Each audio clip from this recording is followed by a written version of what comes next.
یعنی یہ لوگ جو قبر رسول کو مٹی کا ڈھیر کہتے ہیں اپنے باپ داداؤں کی قبروں جیسا سمجھتے ہیں. اچھا میں آپ کا کلمہ پڑھ لوں, اجازت ہے؟ اچھا آپ میرا کلمہ پڑھ لیں, میں تو ممبر پہ بیٹھا ہوا ہوں, اجازت ہے؟ کمال ہو گیا. میں آپ کا کلمہ پڑھوں کافر بن جاؤں, آپ میرا کلمہ پڑھیں کافر بن جائیں, اور محمد رسول اللہ کا کلمہ پڑھیں مسلمان بن جائیں, اور پھر شرم نہیں آتی ہے کہتے ہوئے کہ ہم جیسا ہے.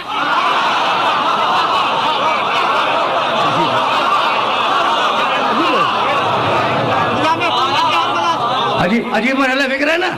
اب میں کیسے سمجھاؤں ان کلمہ پڑھنے والے مسلمانوں کو کہ احترام رسالت سیکھو, میرے نبی کا احترام کرنا سیکھو. کہہ رہے مٹی کا ڈھیر ہے, اسے مٹی کے اندر دفن کر دیا. میرے نبی نے کہا, حضرت ابو ہریرہ راوی ہیں, کہ آدم کو جو سجدہ کروایا تو آدم کو سجدہ نہیں تھا, میرا نور کو سجدہ تھا. میرا نور رکھا آدم کے پتلے میں اور کہا سجدہ کرو. اچھا تو کس کو سجدہ کروایا ہے؟ نور محمد کو. اچھا جب نور محمد ہی کو سجدہ کروانا تھا تو پتلے میں رکھ کے سجدہ کرانے کی ضرورت؟ سوال ہے نا بھائی. نور محمد کو سامنے رکھتا, فرشتوں سے کہتا سجدہ کرو, یہ مٹی کے پتلے میں رکھوا کے کیوں سجدہ کروایا؟ تو بتلانا یہ تھا کہ محمد مٹی کے اوپر رہے جب بھی محمد ہے, محمد مٹی کے اندر ہو جب بھی محمد ہے.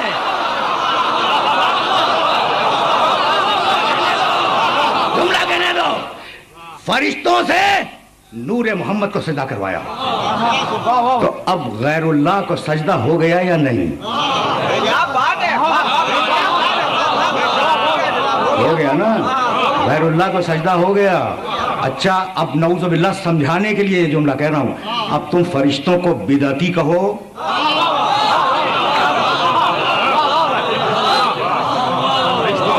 ٹھیک ہے نا.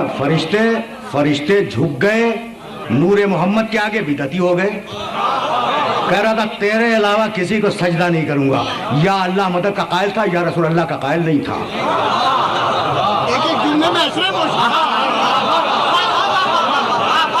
اچھا بھائی اب میرے پاس بہت زیادہ وقت نہیں ہے.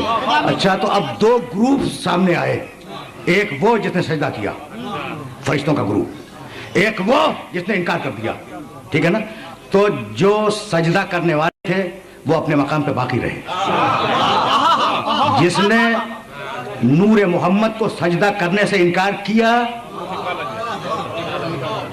وہ ڈانٹ کے نکالا گیا, اور یہ کہہ کے نکالا گیا کہ ابا واستکبرا, قرآن کی آیت ہے, وکان من الکافرین. ابا یہ ابلیس عجیب ہے, اس نے انکار کر دیا ہمارے حکم کا. واستکبرا, تکبر کیا.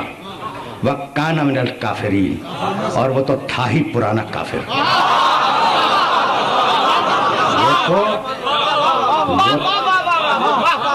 وہ تو تھا ہی. دیکھو میں عربی جانتا ہوں اور ٹھیک جانتا ہوں. ایک لفظ ہے کانا, ایک لفظ ہے سارا.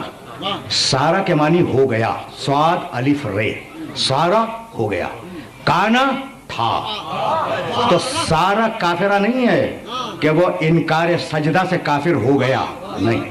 کانا من الکافرین, وہ تو تھا ہی پرانا کافر. تو مالک جب وہ پرانا کافر تھا تو فرشتوں کے پہلو میں بٹھانے کی ضرورت کیا تھی؟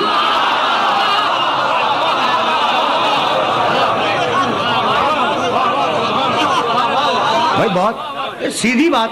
بھائی دیکھو یہ تو تاریخ قرآن ہے, یہ تو قرآن مجید کی بیان کردہ تاریخ ہے نا. ابا واستکبرا وکانا من الکافرین, وہ تو تھا ہی پرانا کافر.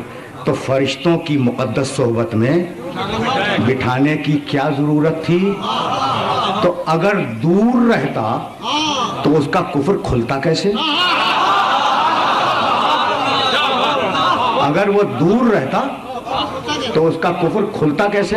تو اسے موقع فراہم کیا گیا کہ وہ پاکیزہ صحبت میں آ کر بیٹھ جائے, پھر ہم کوئی حکم دیں, پھر وہ انکار کرے تو ہم باہر نکال دیں.